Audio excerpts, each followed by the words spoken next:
হাতির মতো বড় নয়, জিরাফের মতো লম্বা নয়, চিতার মতো সুন্দর নয়, ফাস্টেস্ট রানারও নয়। এরপরে কেন why lion is the king of this jungle? আমি বললাম বাপ রে বাপ, আইলাম সায়েন্স পড়ার আর এই বেটা জিন পড়ায়। জিন্নাত তো সায়েন্স মারছে, বিশ্বাস করুন না। তুমি একজন গরিবের ঘরে জন্মে নিতে পারো, এটা তোমার হাতে নয়, কিন্তু তুমি যদি গরিব হয়ে মরো এটা হলো তোমার জন্য। To Nectar Senior Secondary School and the committee members, teachers, students, those who gave me the opportunity to present here. I am here because of you, for your cordial love and affection. And it is a different types of feelings, because this is first time I am getting some types of whatever it is, felicitation or something like this from my area, the Greater Banga area, because I belong to this area. Now I will start with a line that there is a Bengali poem. আমরা যেটা শুনেছি আমাদের মা নানির কাছ থেকে ছোট থাকতে আমরা সবাই শুনেছি, পারিব না এ কথাটি বলিও না আর, কেন পারিবে না তাহা ভাবো একবার। পাঁচজনে পারে যাহা তুমিও পারিবে তাহা, পারো কি না পারো করো যতন আবার, একবার না পারিলে দেখো শতবার। এই কবিতার লাইনটি আমরা বারবার শুনেছি।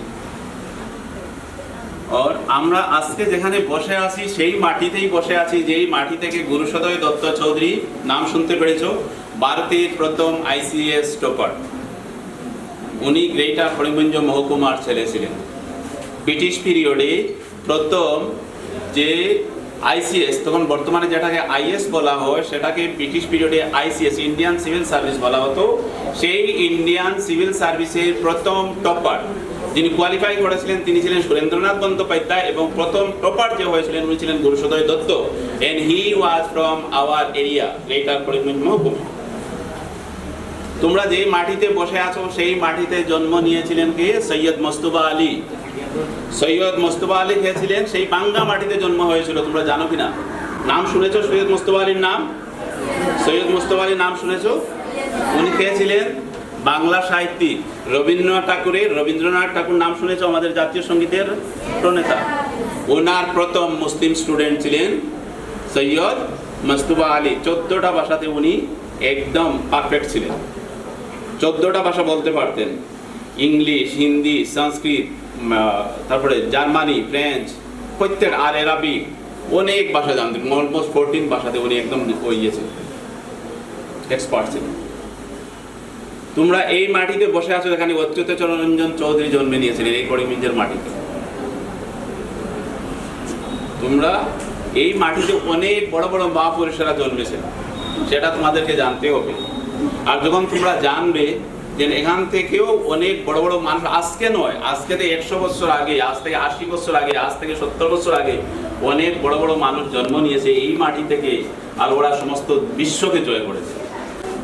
তো কেন আমরা ভাই নট আছি? আমরা কেন পারবো না? আমরা তো অনেক পরে জন্ম নিয়েছি, আর তোমরা আরো পরে। Now you are living in a social media, যে সোশ্যাল মিডিয়ার মাধ্যমে তুমি সমস্ত পৃথিবী জানতে পারো। নাও ম্যাডাম তোমাদেরকে বলেছেন যে কনসিস্টেন্সি, পারসিস্টেন্স, এগুলোর বিষয়ে ম্যাডাম বলেছেন। তারপরে আমার বড় ভাই হবিবুর রহমান, ওনার জীবনের যদি স্ট্রাগল তোমরা জানো, আমরা ছোটো থাকতে দেখেছি উনি কীভাবে স্ট্রাগল করেছেন। আজকে ওয়ার্ডটা তো প্রতিদিন মানে ডেইলি একটা নিউজ পেপার হয়ে গেছে, দেখতে তো লাগে এটা খুবই সহজ। ওনার পিছনের স্ট্রাগলটা যদি শোনো রাত্রে ঘুম আসবে না, সবার সাহসও হবে না ওইরকম স্ট্রাগল। এটা সাপ্তাহিক একটা নিউজ পেপার থেকে দৈনিক নিউজ পেপারে কনভার্ট হতে যে পরিশ্রমের পিছনে, সেটা জানার চেষ্টা করবে। আমরা কি করি জানো? সাকসেসটা জীবনে আইসবার্গের মতো লাগে। আইসবার্গ তো জানো, নাম শুনেছো? উপরে খুবই সুন্দর লাগে, কিন্তু নিচে কত ধাক্কা খাচ্ছে কেউ জানে না। ঠিক তদ্রুপ যে কোনো মানুষের যখন সাকসেসফুল লাইফ, রবীন্দ্রনাথ ঠাকুরের জীবনীটা পড়বে, জীবনে কত কষ্ট, কাজী নজরুল ইসলামের জীবনী পড়বে, এদের বায়োগ্রাফিটা পড়বে, দেখতে পারবে, বুঝতে পারবে কত ধরনের কষ্ট। তারপরেও এতটুকু কষ্ট অতিক্রম করে এই যে সাকসেস ওরা পেয়েছে, কিভাবে পেয়েছে, how they overcome all this things, all this obstacles, এগুলা জানার চেষ্টা করবে। আর এই জানার জন্য আমি তোমাদেরকে বলবো যে আমরা বর্তমানে বুঝতে পারি যে আমাদের এই যে পার্টিকুলার এরিয়া, আমাদের এই পার্টিকুলার এরিয়া, বিশেষ করে যে মাইনরিটি সোসাইটি, মুসলিম সোসাইটি, আমরা তিনটা জিনিসের মধ্যে ডুবে আছি। সেটা হলো, একটা হলো আমাদের ইগনোরেন্স, একটা হলো পভার্টি এবং একটা হলো ইললিটারেসি। এই তিনটা মেইন রিজন আমরা যেটা ভাবি। কি কি এই তিনটার নাম বলো তো দেখি, কি কি? ইগনোরেন্স, পভার্টি আর কি ইললিটারেসি। এটাই না তিনটা ব্যাকওয়ার্ডনেসে, এই তিনটা জিনিস যেটা আমাদের ব্যাকওয়ার্ডনেসের একটা কারণ। এখন আমরা বলতে পারি যে ইগনোরেন্সটা হলো আমাদের পভার্টি নতুবা ইললিটারেসির জন্য, নতুবা এটাও আমরা বলতে পারি যে ইললিটারেসিটা হলো ইগনোরেন্স এবং পভার্টির জন্য, বা এটাও বলতে পারি পভার্টিটা হলো আমাদের ইগনোরেন্স এবং ব্যাকওয়ার্ডনেসের জন্য, বা সরি ইললিটারেসির জন্য। তো এই যে যেটা রিডল, এই রিডলটা আমরা কখনো ক্রস করতে পারবো না, কোনটা কোনটার জন্য। এটা যেমন এগ ফার্স্ট ইয়া চিকেন ফার্স্ট, কিন্তু এই জিনিসগুলো আমাদের ওভারকাম করার জন্য আমাদের একটা জিনিসের প্রয়োজন, সেটা হলো আমাদের অ্যাটিটিউড। আমি কনসিস্টেন্সি পারসিস্টেন্সির কথা বলছি না, ওগুলো তোমরা অলরেডি শুনে নিয়েছো। আমি একটা জিনিসের উপরে ইম্পর্টেন্স দিব, সেটা হলো অ্যাটিটিউড। তোমরা জানো, বলতে পারো জঙ্গলের রাজাকে, why lion is the king of the jungle? Why? Answer the studentরা, তোমাদের সঙ্গে আমি discussion, I am also a student, okay? I am a science student, you are also a student. আমি প্যাসিভ লার্নার, তোমরা অ্যাক্টিভ লার্নার। আমি তোমাদের কাছ থেকে passive ভাবে শিখো, তোমরা আমার কাছ থেকে অ্যাক্টিভ ভাবে শিখো। যখন টিচার আর স্টুডেন্টের রিলেশনটা কি জানো? What is the relation between teacher and students? Students are active learner, আর teacher is a passive learner. ওরাও স্টুডেন্টের কাছ থেকে শিখে। তো আমরা আমাদের মধ্যে ডিসকাশন করবো এবং শেখার চেষ্টা করবো। তো বলো তো দেখি, লায়ন কেন বনের রাজা? Because lion is not the tallest animal, lion is not the strongest animal, lion is not the most beautiful animal. So why lion is the king of the jungle? Answer কি হবে বলো দেখি? কেন? হাতির মতো বড় নয়, জিরাফের মতো লম্বা নয়, চিতার মতো সুন্দর নয়, ফাস্টেস্ট রানারও নয়। এরপরে কেন? Why lion is the king of this jungle?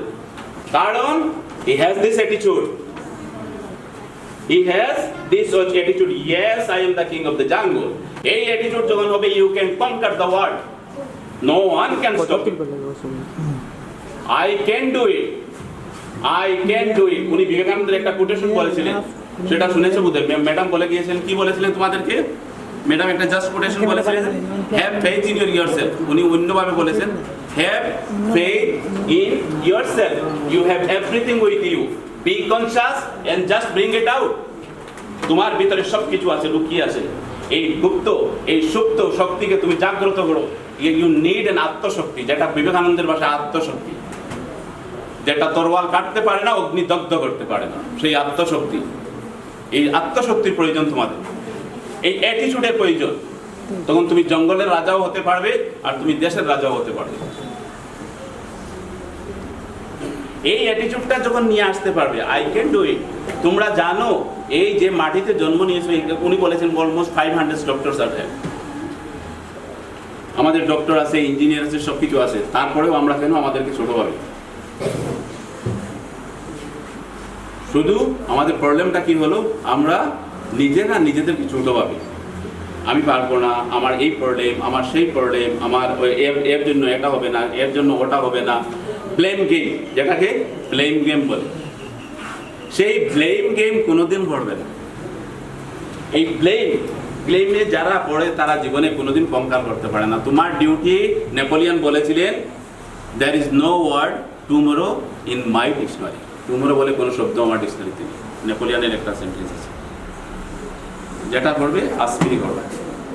কালকে তুমি বাঁচবে কিনা তুমি জানো না, শুধু বর্তমান, প্রেজেন্ট।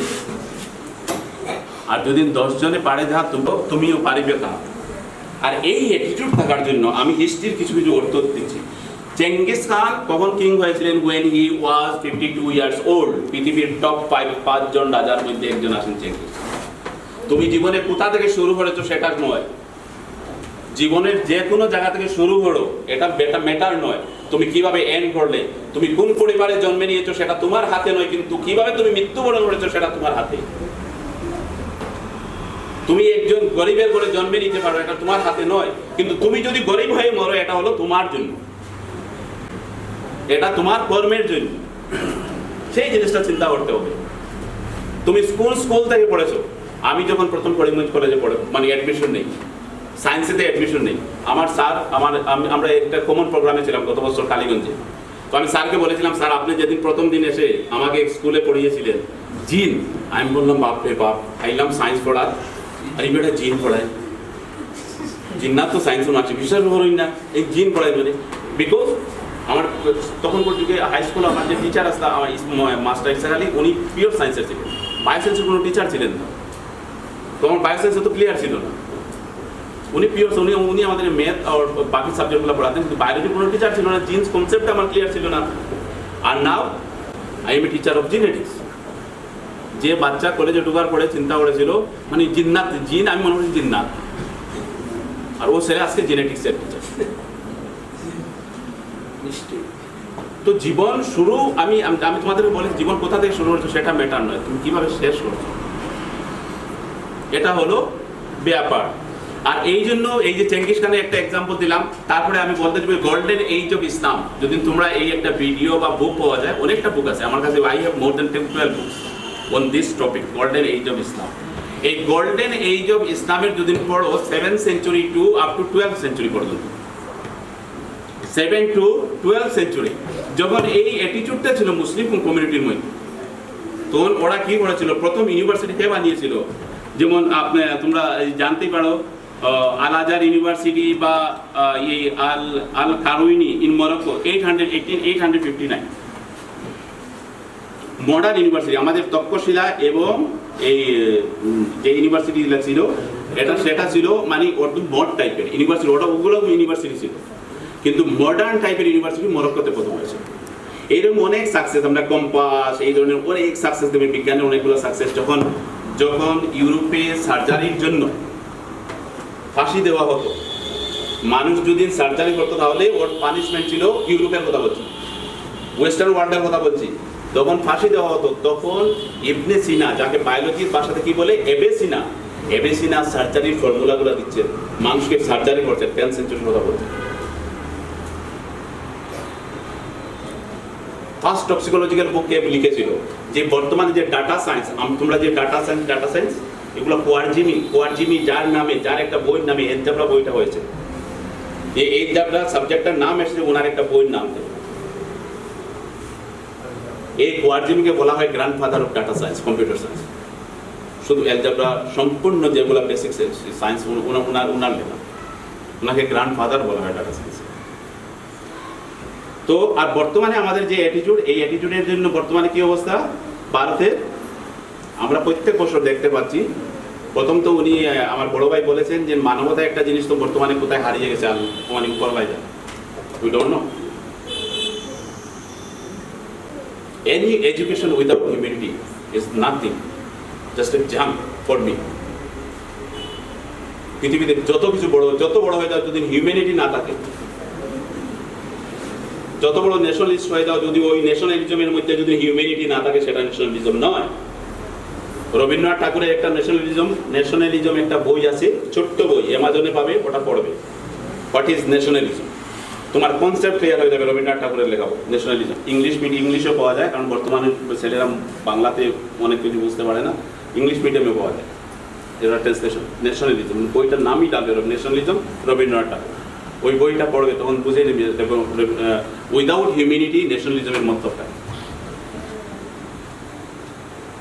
তুমি যদি ডাক্তার হো, মনে রাখবে একটা জিনিস, আমি আমার বড় ভাইয়ের সঙ্গে ইকো মানে জাস্ট ওনার সেন্টেন্সটা ইকো করছি, যে whether you are an engineer, doctor, scientist, teacher, politician, anything, যে কোনো প্রফেশনাল হোক, কিন্তু যদিন তোমার ওটা হিউম্যানিটি না থাকে, zero. First, you have to be a good human being. Then your identity should be doctor, engineer, professor, anything. ভারতে cancer increase হওয়ার কমন একটা রিজন হলো, এটা প্রত্যেক সায়েন্টিস্ট এবং প্রত্যেক জার্নালে এবং প্রত্যেক ওয়েস্টার্ন লাইফস্টাইল। স্বামী বিবেকানন্দ একটা কথা বলেছিলেন, if it is western first জাজ it and then accept it, if it is western first judge it and then accept it. If it is Eastern, first accept it and then judge it. Swami Vivekananda বলেছেন আমরা কি হচ্ছে আমরা এত psychologically colonise. এই স্বাধীনতা আজকে 4 দিন আগে 15 অগাস্ট আমরা স্বাধীনতা পালন। স্বাধীনতার ওর মতলব কি? এটা স্বাধীনতার মতলব এটানো একটা ফ্ল্যাগ হোস্টিং হলো আর একটা গান রেডি হয়ে গেল, বস স্বাধীনতা। তোমার মাইন্ডকেও স্বাধীনতা করতে উচ্চ জেতা কি রবীন্দ্রনাথের একটা কবিতা আছে, উচ্চ জেতা কি শীত, হ্যাঁ চিত্ত যেটা বয়স একটা কবিতা আছে ওনার। তো ওটা যদি কবিতা পড়ো তাহলে বুঝতে পারবে স্বাধীনতার অর্থ। আজকে হ্যাঁ আজকে যে বর্তমানের যে স্বাধীনতা সাইকোলজিক্যাল যদি তুমি কলোনাইজ থাকো তুমি কিভাবে স্বাধীন? You are thinking my culture is not good, western culture is good, my dress is not good, মানে it means you are psychologically colonise. তুমি পরাধী। শুধু একটা ফ্ল্যাগ উড়ানোর নাম হলো রিলিজিয়াস লাইফ। উনি বলেছেন ওই রিলিজিয়াস লাইফের মিনিং একটা হোলি লাইফ, পবিত্র লাইফ, পবিত্র জীবনযাপন। সেই পবিত্র জীবনযাপনের মধ্যে অনেক কিছু চলে আসে। বুঝতে পারছো?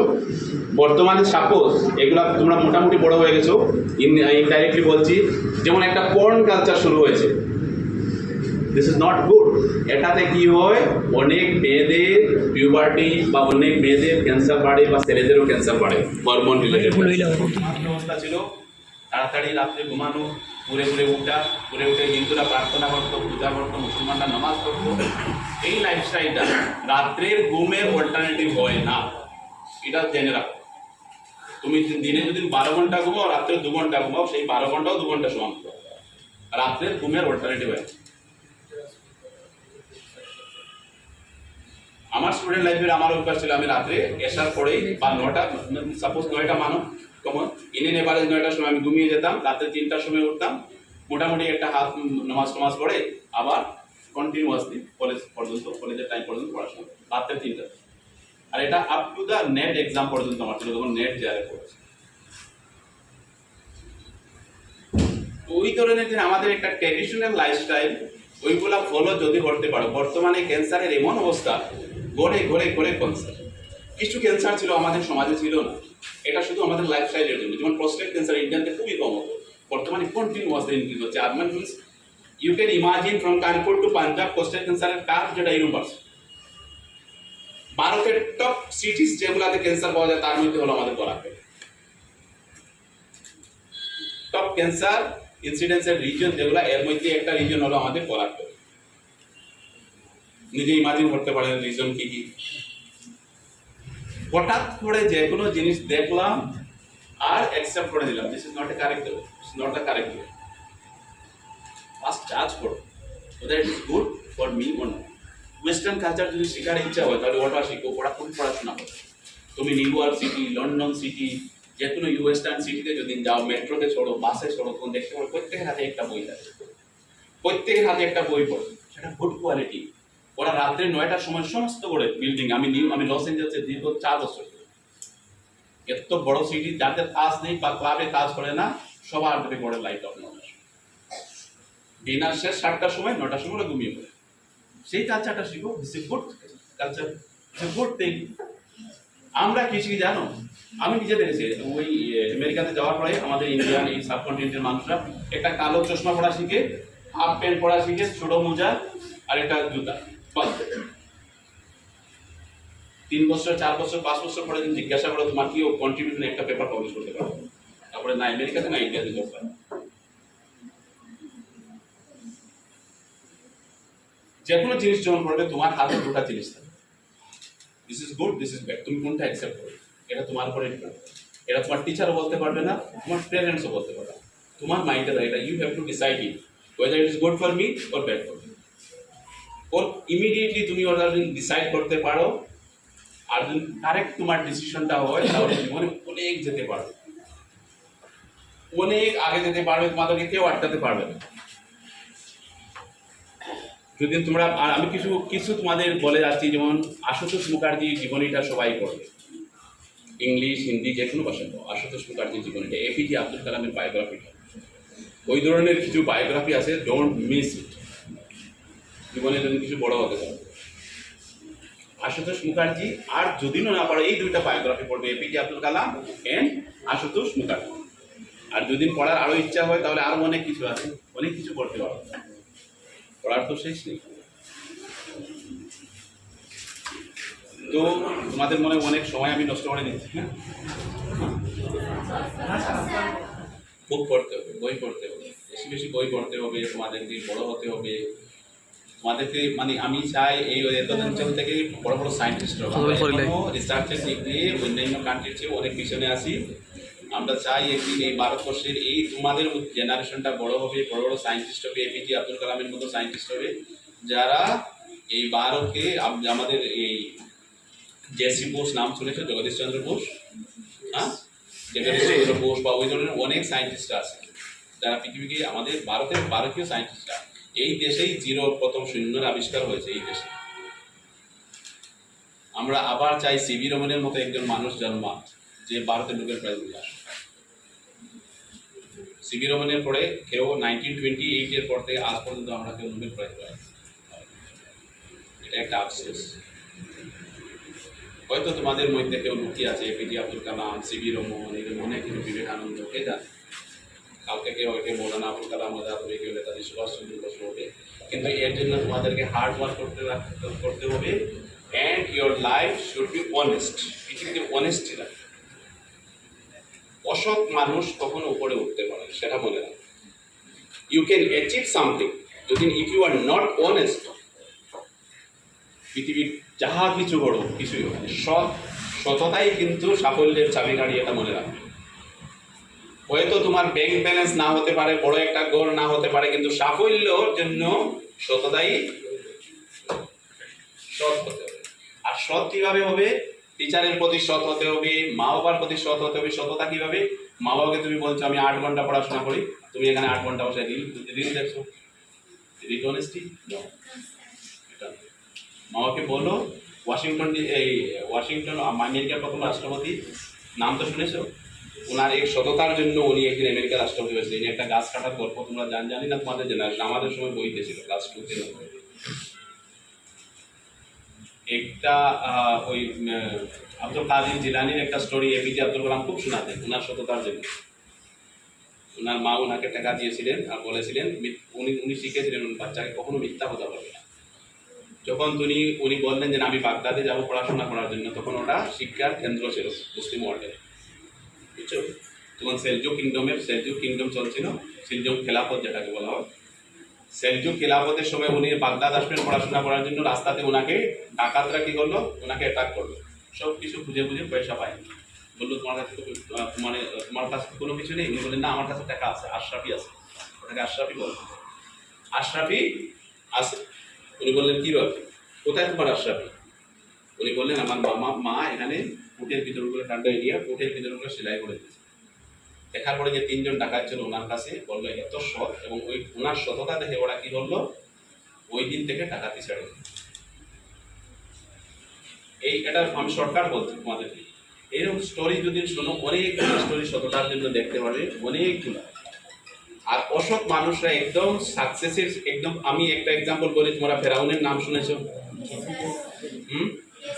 কত বড় সম্রাট ছিলেন মিশরের, কিন্তু তারপরে আলটিমেটলি কি হলো, ওনার জীবনটা সফল হলো, সবকিছু পাওয়ার পরেও সফল হলো। আর মহাত্মা গান্ধী একটা দুধি নিয়েও সফল, লাইফটা ছিল পিওর, লাইফটা ছিল সৎ, কোনো কিছু ছিল না। কাজী নজরুল ইসলাম নিজের ছেলের কাপড়ের টাকা পর্যন্ত জোগাড় করা কঠিন, কিন্তু সৎ ছিলেন, সফল ছিলেন, সৎ ছিলেন, সফল ছিলেন। ঈশ্বরচন্দ্র বিদ্যাসাগর, ওনার লাইফ পড়বে, সৎ ছিলেন, সফল ছিলেন। তাহলে কি হতে হবে? সৎ হতে হবে, বড়দেরকে শ্রদ্ধা করতে হবে, মা বাবার অবাধ্য সন্তান হবে না। পৃথিবীতে যা কিছু বড়, যদি মা বাবার শিক্ষকের অভিশাপ নিয়ে কোনো মানুষ সফল হতে পারে, একটা কথা মনে রাখ, শিক্ষক এবং মা বাবার অবাধ্য কখনো হবে না। লাস্টে আমি একটা আল্লামা ইকবালের একটা শের বলে আমি শেষ করছি। তু শাহিন হে परवाज है काम तेरा तेरा सामने आसमां और भी, तू शाहीन है, তুমি বাজ পা, ऊंचा উড়ন দেওয়া তোমার কাজ, কিন্তু জানবে তোমার সামনে আরো আসমান আছে, আরো আকাশ আছে। সাকসেসের কোনো এন্ড নেই, সাকসেসের কোনো এন্ড নেই। জিরো থেকে শুরু করো, জেনিথ পর্যন্ত, জিরো টু জেনিথ। এটা শব্দ আছে না, ইংলিশে ফ্রেজ আছে, জিরো টু জেনিথ। তো তোমরা এখান থেকে শুরু করেছো, আজকে শুরু করেছো ABCD ডি থেকে। ওর একদিন আমি আশা করি নেক্সট টাইম যখন আসবো তোমাদের মধ্যে কেউ সায়েন্স, ডাক্তারি, মেডিকেল, IIT, এইমস এগুলোতে যাবে। ওর জীবনে সৎ পাবে, যতটুকু সৎ থাকবে ততই তোমাদের ভালো। কামিয়াবির সঙ্গে সঙ্গে সততা রাখবে। এত চালাক হওয়ার দরকার নেই পৃথিবীতে খাওয়ার। সত্যি বলছি, আমার এক্সপিরিয়েন্স বলছি, আমি পার্সোনালি বলছি, খুবই চালাক হওয়ার কোনো প্রয়োজন নেই। APJ আব্দুল কালাম যদি মার্কেটে দেওয়া, বাঙ্গা মার্কেটে যদি বলো 200 টাকার সবজি, উনি যখন জীবিত ছিলেন, 200 টাকার সবজি কিনে নিয়ে আসো, আমার মনে হয় 50 টাকার সবজি 200 টাকা দিয়ে কিনে নিয়ে আসো। বুঝতে পারছো? 50 টাকার সবজি উনি 200 টাকা দিয়ে চলে আসে। ওর একটা চায়ের দোকানে যে একটা ছোটো বাচ্চা থাকে, ওকে যদি দাও, 300 টাকার সবজি 200 টাকা দিয়ে নিয়ে আসো। চালাককে APJ আব্দুল কালাম না উনি, কিন্তু সাকসেসকে, সাকসেসের সঙ্গে জানবে, সাকসেসের সঙ্গে চালাকি কোনো ইয়ে নেই, কোনো সম্পর্ক নেই সাকসেসের সঙ্গে। অনেস্টির কিন্তু সম্পর্ক আছে। বিনা অনেস্টি ছাড়া তুমি সাকসেস, সাফল্য পাবে না। সততার সঙ্গে সাফল্যের সম্পর্ক আছে, কিন্তু চালাকির সঙ্গে কোনো সেটার সম্পর্ক নেই। ইভেন পলিটিক্সেও যাদের তুমি এক্সাম্পল দাও, মহাত্মা গান্ধী এত অনেস্ট মানুষ, কোটাবাজি, কনস্পিরেন্সি, এগুলা আরও অনেক পলিটিশিয়ান আছে যারা খুবই চালাক, কিন্তু এরা এতটুকু সফল নয় যতটুকু মহাত্মা গান্ধী বা যতটুকু নেতাজি সুভাষচন্দ্র বসু।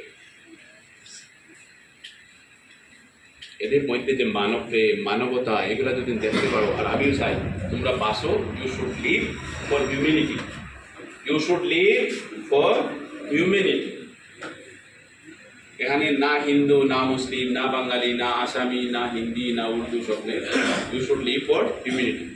সবার উপরে সত্য, কি একটা কবিতা রবীন্দ্রনাথ ঠাকুরের, কাজী নজরুল, সবার উপরে সত্য, কি একটা কবিতা আছে না, কাজী নজরুল, সবার উপরে মানুষ সত্য।